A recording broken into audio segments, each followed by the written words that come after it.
Tal cual se había anunciado en la mañana del día de hoy y motivados por este 9 de julio y la celebración del Día de nuestra Independencia, y como se había estado adelantando también, con poca presencia en este caso de los diversos funcionarios ante la situación de pandemia, en la plaza central de nuestra ciudad, de allá por las 10 de la mañana, se realizó justamente el acto protocolar. En principio se hizo el izamiento de la enseña nacional para luego dar palabra al intendente de nuestra ciudad, ingeniero Alberto Gelené, que de esta manera se expresaba.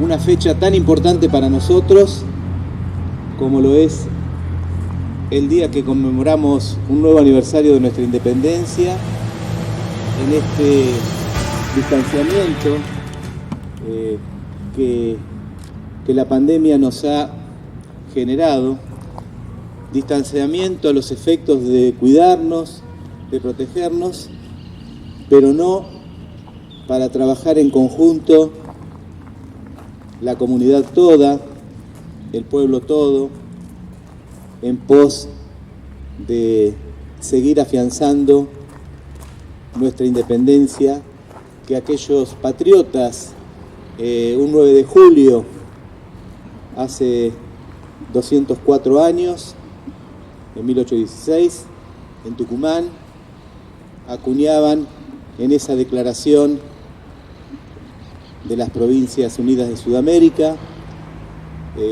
y que daba paso a lo que luego fue y es nuestra querida Argentina.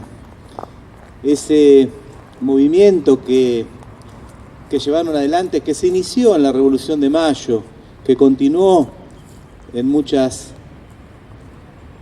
hazañas, esfuerzos y luchas de los criollos, de aquellos militares que se prepararon en distintos lugares del mundo para luego pelear por la libertad de nuestro país, de nuestras Argentina y de las Provincias Unidas de Sudamérica, como así fue la Declaración de la Independencia, libre de la monarquía, de sus sucesores y de cualquier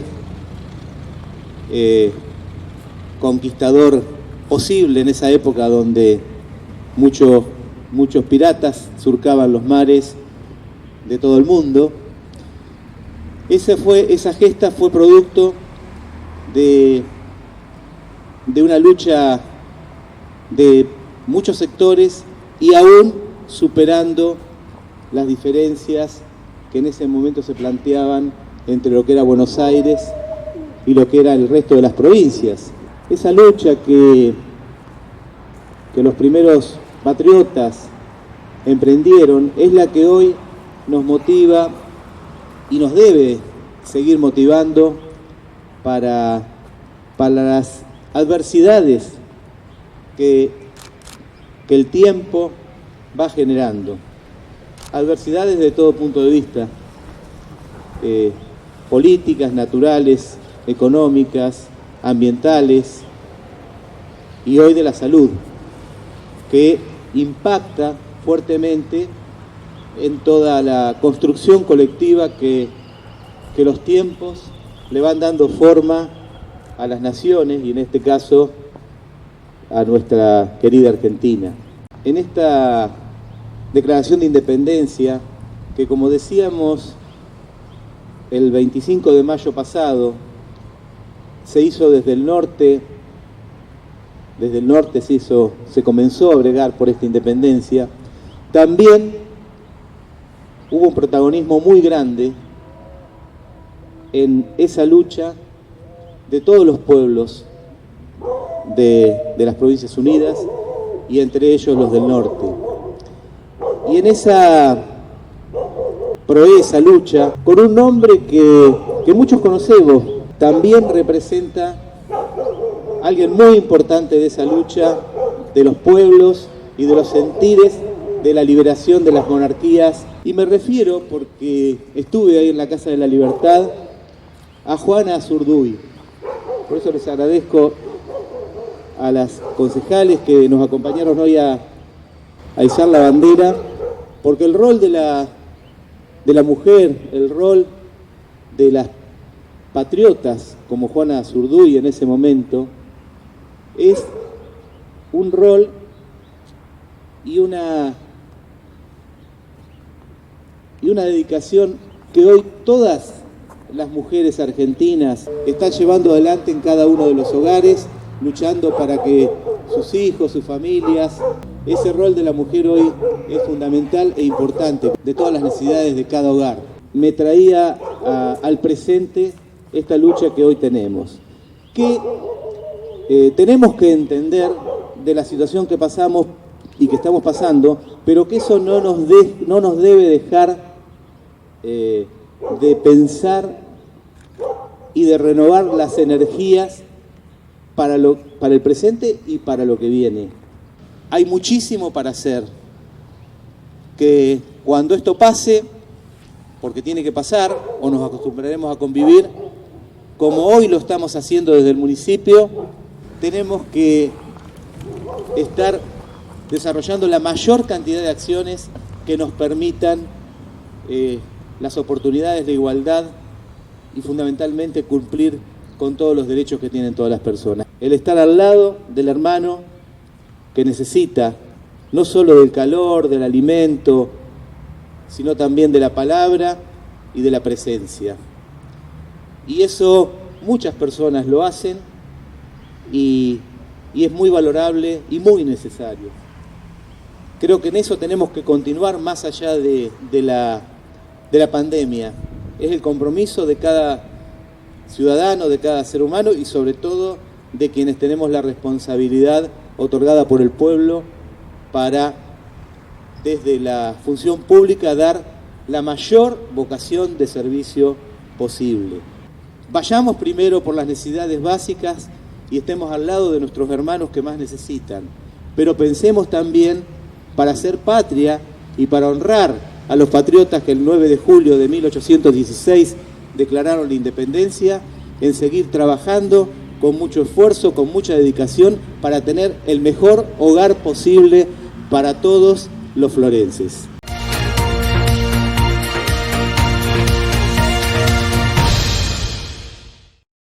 Me interesó muchísimo este proyecto en el que están trabajando, estas capacitaciones que se están dando, y la idea es que nos puedas ampliar un poco más, que nos cuentes en profundidad de qué se trata y hacia dónde apunta, ¿no?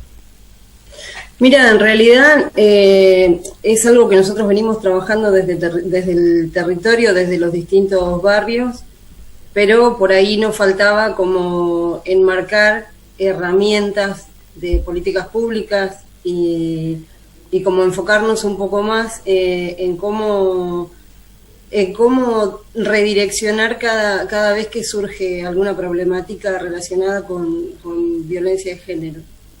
Es la primera vez que logramos que en Las Flores se dé este tipo de capacitación para militantes barriales. Somos promotoras territoriales de género, eso está buenísimo. Se presentó una ley de promotoras donde se pide el reconocimiento al Estado Nacional, al Estado provincial. La promotora barrial es muy importante, es muy necesaria y es la encargada en hacer el nexo, en conectar el nexo de la problemática barrial al destino que tiene que ser quien solucione esa problemática. Está claro, hoy las promotoras barriales son, las que están ahí en el foco, las que entienden lo que sucede, las que palpan y las que viven el día a día, entre otras cosas, lo que es la violencia de género, ¿no? Sí, la violencia de género es otra pandemia que tenemos que visibilizar, que nos tenemos que hacer cargo y que tenemos que tratar de solucionar. Más en este momento de pandemia que estamos viviendo por el COVID, se ha acrecentado a nivel nacional al 144, que es el número que se puede llamar para acudir ante esta problemática. Aumentó el 38% la cantidad de llamadas. A nivel local también aumentaron las denuncias y hay muchos casos que no son denunciados por falta de información o por ahí por estar una persona sola, aislada y no tener el recurso para llegar. Ahí es donde tenemos que estar nosotras. Carla se focalizó en esta charla en lo que es la tarea justamente de ustedes, el trabajo territorial, o también, bueno, se hace hincapié o se profundiza en lo que es la ley Micaela. Sí, es muy importante, es una pata fundamental la ley Micaela. La ley Micaela llega como para dar una bocanada y es una política que se pudo aplicar y es realmente necesaria. Falta todavía, porque no quiere decir que porque se implemente una ley ya se solucionaron los problemas. Por eso es necesaria la militancia diaria.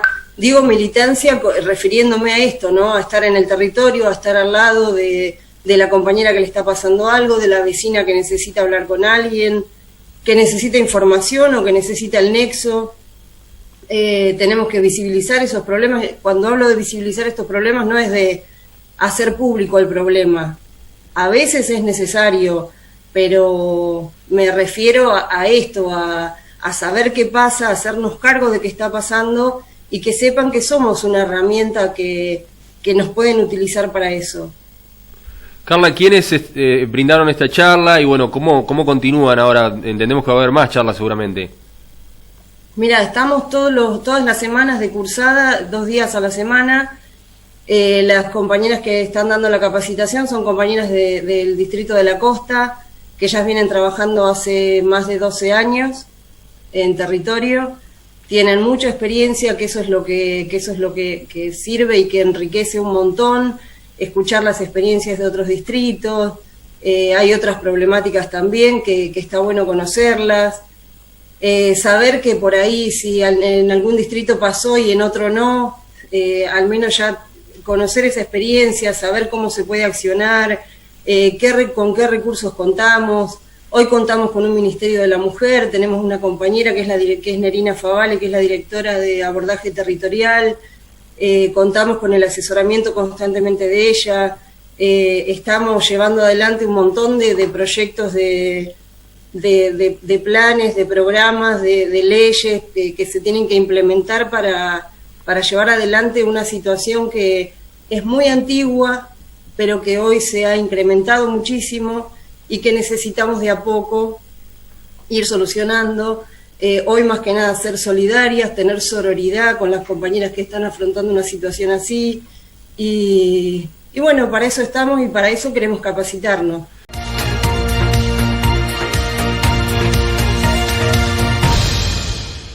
Se dan dos cosas que analizo, vos decime cuál es tu visión. Por un lado, que los docentes creo que están trabajando mucho más todavía de lo que trabajan siempre, porque no se pueden desconectar. No. Es permanente, ¿no? Es continuo. Es continuo, ¿no? Pero recibís trabajos y consultas a cualquier hora. Claro. En un principio se trató de organizar, bueno, cada uno hace su experiencia, ¿no? Yo particularmente, más allá de ser director, tengo mis horas como profesor. He optado por recibir trabajos en cualquier momento, pero sí las devoluciones las hago en el horario que corresponde a la clase. Pero a veces recibís, pero más allá de los trabajos que recibís de los alumnos, las reuniones entre los docentes, claro, las reuniones con los directivos, las reuniones con los supervisores, las reuniones en el caso de nivel superior con el consejo académico, con el consejo consultivo. Hay días que tenés 3 o 4 reuniones a lo largo del día, y todas a través de un celular o de una pantalla de computadora, y realmente te desgasta y el avance que uno va viendo es limitado, es decir, se avanza muy despacio trabajando el doble de tiempo. Claro. Y poniendo el cuerpo, Julio, porque realmente vos ponés el cuerpo en esas telecomunicaciones porque hace fuerza con la voz, hace fuerza para escuchar, las cervicales, la vista que te cansa estar todo el tiempo, te irrita los ojos estar todo el tiempo al frente de una pantalla. Es desgastante realmente.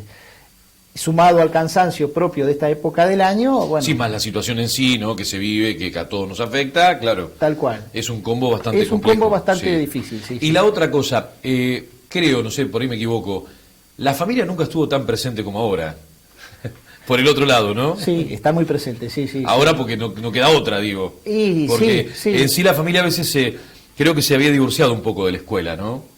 Bueno, sí, yo no sé si afirmarlo así. Puede ser, sí, que había por ahí el vínculo estaba un poco más relajado y ahora a raíz de esta situación, bueno, se han tenido que que acoplar de alguna manera, a colaborar en el trabajo de sus hijos, porque también a veces el alumno, por una cuestión lógica, va a recurrir a la ayuda de quien tiene más cerca, y obviamente es la mamá, el papá, el hermano mayor, la familia, ¿no? Bueno, nos va a quedar para el cierre hablar de la noticia positiva del día, que tiene que ver con la obra de gas de la Escuela Normal, que finalmente está avanzando, ¿no?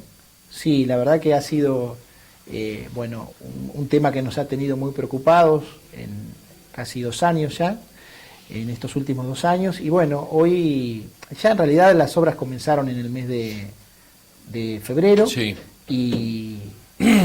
Y hoy podemos decir que se ha concretado una etapa más. Yo tuve la posibilidad de ser invitado esta mañana por el señor Intendente al Salón Rojo para presenciar la apertura de los sobres, sea de la licitación que es para la compra de las calderas y los radiadores. Es una obra de gran envergadura, una obra de gas, calefacción e infraestructura. Y bueno, hoy se trataba de la adquisición de esos aparatos tan importantes para la obra como son las calderas y los radiadores, y hoy estuve presente en la apertura de los sobres. Qué bueno. Sí, bueno. Sí. O sea que la obra va avanzado, va todo muy avanzado. La obra está muy avanzada. Ya te puedo decir que la parte de la planta alta se ha terminado en todo lo que es la colocación de los caños que van en las aulas. Es decir, que solamente falta colocar el radiador y que comiencen a andar. Mirá vos. Y en la planta baja ya están rompiendo oficinas y los salones del sector primario, y esta semana esta semana empezaron también con una de las galerías del nivel secundario. Por supuesto, después viene todo lo que es la colocación de los caños y volver a tapar, y finalmente la colocación de los artefactos, y por supuesto, lo más importante, el servicio, ¿no? Claro. A funcionar el servicio. Una obra muy pedida, muy reclamada, Sí. y creo que es una obra histórica, porque durante años no se hizo, y creo que está bueno, ¿no? Desde que estoy en la dirección he tenido que lidiar con este flagelo. Claro. Yo asumí la vicedirección en julio, y a las 3 semanas fuimos desconectados de la red de gas. Así que imagínate que... Sí, te chocaste además con un problema tremendo. Un problema que nos ha generado rispideces entre los adultos, con los alumnos, con las familias, entre los docentes, trabajar incómodos. Bueno, toda una situación más allá de lo pedagógico, porque todos entendemos también que los alumnos, si no están cómodos en un aula y no están calentitos, es muy difícil poder concentrarlos para que esté prestando atención a una clase, si están fríos, si están incómodos. Lo mismo el docente, que tiene que trabajar en esa situación. Así que bueno, muy feliz porque veo que se va cristalizando poco a poco la obra.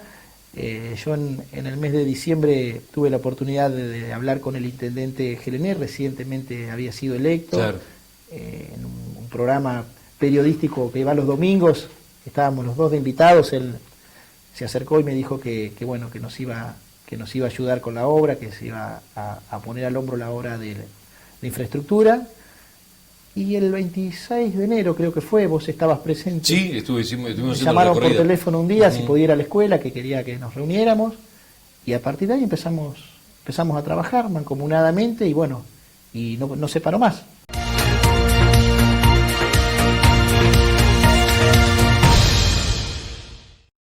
¿Hacia dónde vamos con esta situación? ¿Cómo analizás lo que está pasando, la determinación del gobierno, del Estado, en este caso con este gobierno? ¿Cómo lo ves?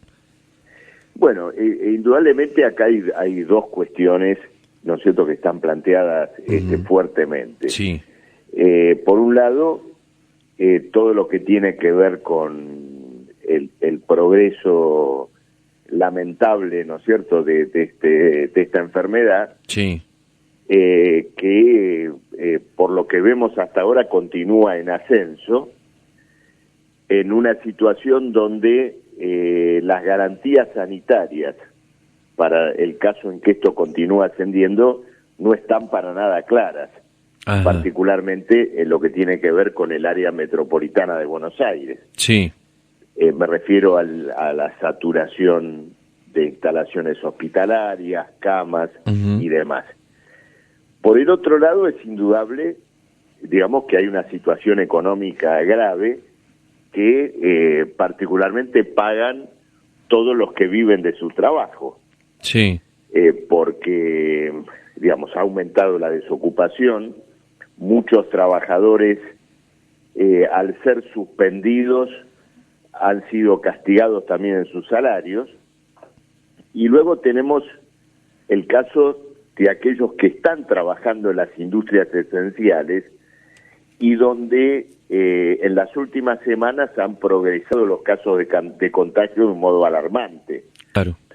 Nosotros seguimos con mucha atención esta situación y en fábricas muy importantes del conurbano bonaerense, particularmente en la industria de la alimentación, se están dando situaciones que los trabajadores denuncian en el sentido de que no se respetan los protocolos, incluso los que ha redactado la Organización Mundial de la Salud, y esto redunda en contagios en trabajadores. Claro. Entonces, ¿qué ocurre? Cuando después vemos que efectivamente se ha destinado, una cantidad de dinero tal vez no demasiado importante, pero significativa del presupuesto y de la emisión monetaria frente a todo el problema de la cuarentena, vemos que las 2/3 partes de esos recursos han implicado subsidios y ayudas a los empresarios, pero digamos, no para asegurar que la fuerza laboral de la Argentina, es decir, los trabajadores, sean preservados de esta crisis. Y claro, efectivamente no están siendo preservados, porque hay una parte que trabaja a riesgo de su vida y otra parte que no trabaja en condiciones económicas y sociales muy penosas. totalmente. Totalmente. Hablaba con algunos referentes sociales días anteriores que están trabajando en las villas y marcaban esto, ¿no? Es como que nos quitaron un velo, nos desnudaron y ahí está la realidad.